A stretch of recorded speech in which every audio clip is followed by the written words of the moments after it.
Have you ever wondered how machines seem to think and act on their own? How does a robotic arm know how to weld a car part perfectly?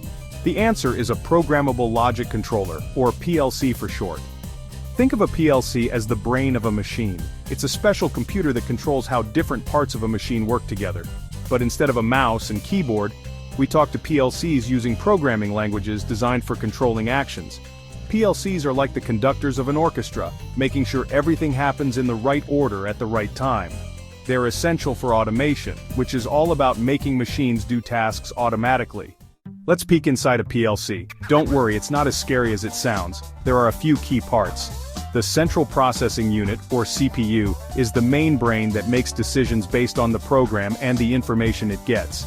Input modules are like the PLC's senses. They receive signals from sensors that detect things like temperature, pressure, or the position of an object. Output modules are the PLC's muscles. They send signals to control things like motors, valves, and lights.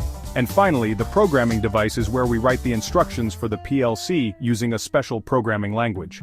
Here's how it all works. Imagine a sensor on a conveyor belt detects a box. The sensor sends a signal to the PLC's input module. The CPU receives this signal and checks the program.